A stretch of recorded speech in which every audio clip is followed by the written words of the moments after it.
Welcome to Jas simple cooking. இன்றைக்கி நம்ம கேழ்வரகுல நல்ல சாஃப்டான இட்லியும் நல்ல முருகலான தோசையும் எப்படி செய்கிறதுன்னு பார்க்கலாம். நான் இன்றைக்கி ஒரே மாவில் தான் இட்லியும் தோசையும் பண்ணியிருக்கேன். வாங்க வீடியோக்குள்ளே போகலாம்.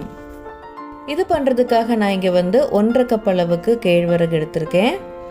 அதுக்கப்புறமா இப்போ இதில் 1/2 கப் அளவுக்கு உளுந்து சேர்த்துக்கோங்க. கூடவே 1/2 கப் அளவுக்கு பச்சரிசி சேர்த்துக்கலாம். அதுக்கப்புறமா இப்போ இதில் 1 டீஸ்பூன் அளவுக்கு வெந்தயம் சேர்த்துக்கோங்க. சேர்த்துட்டு இப்போ இது நல்லா அலசிட்டு வந்துடலாம்.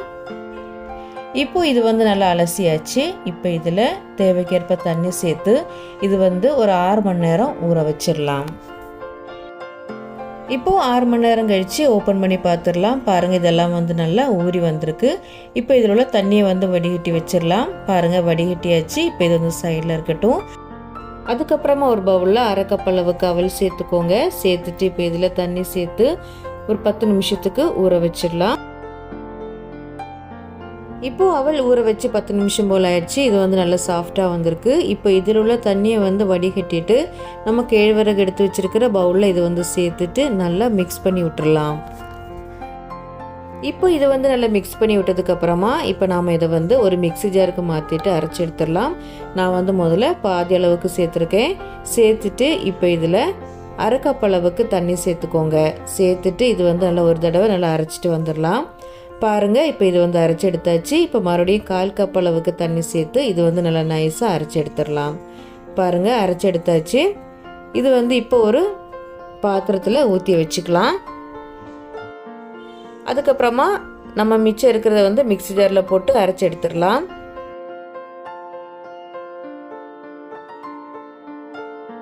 இப்போ மிச்சம் இருக்கிற எல்லாத்தையும் நான் மிக்ஸி ஜாருக்கு மாற்றிட்டேன். இப்போ இதில் 3/4 கப் அளவுக்கு தண்ணி சேர்த்து இது நல்லா நைஸாக அரைச்சி எடுத்துடலாம்.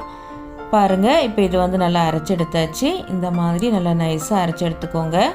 இப்போ இந்த மாவு நம்ம ஏற்கனவே அரைச்சி வச்சுருந்த மாவில் இது சேர்த்துக்கலாம்.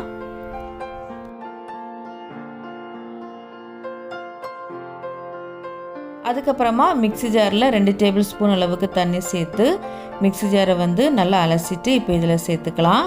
நான் இதில் மொத்தம் 1/2 கப் எக்ஸ்ட்ரா 2 டேபிள் ஸ்பூன் அளவுக்கு தண்ணி சேர்த்துருக்கேன். இப்போ இதில் தேவைக்கேற்ப உப்பு சேர்த்து நல்லா மிக்ஸ் பண்ணி விட்டுறலாம். இப்போ இது நல்லா மிக்ஸ் பண்ணியாச்சு. இப்போ நாம் இதை மூடி வச்சுட்டு மாவு புளிக்க வச்சிடலாம். கிட்டத்தட்ட 8லேருந்து 10 மணி நேரம் போல் ஆகும். நாம் இருக்கிற ஏரியாவோட கிளைமேட்டை பொறுத்து பொங்கி வர வேண்டிய டைம் வேரி ஆகும். இப்போது 10 மணி நேரம் போல் இருக்குது. ஓப்பன் பண்ணி பார்த்துடலாம். பாருங்கள், மாவு நல்லா பொங்கி வந்திருக்கு. மெதுவாக கலந்து விட்டுக்கோங்க. கன்சிஸ்டன்சி கரெக்டாக இருக்குது. நான் எக்ஸ்ட்ரா தண்ணி எதுவும் சேர்த்துக்கல. இப்போ நாம் இதை இட்லி தட்டில் மாவை ஊற்றிக்கலாம்.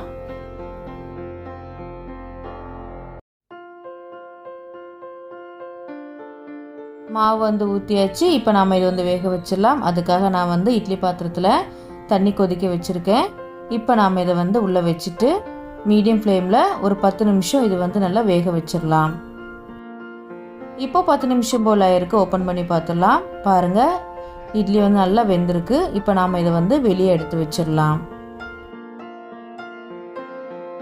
எனக்கு இட்லி பாத்திரத்தில் சின்ன சின்ன ஓட்டையாக இருக்கும். அதனால் நான் துணி யூஸ் பண்ணியிருக்கேன். இப்போ இதில் லைட்டாக தண்ணி தெளிச்சிட்டு நம்ம இட்லியை தனியாக எடுத்துக்கலாம்.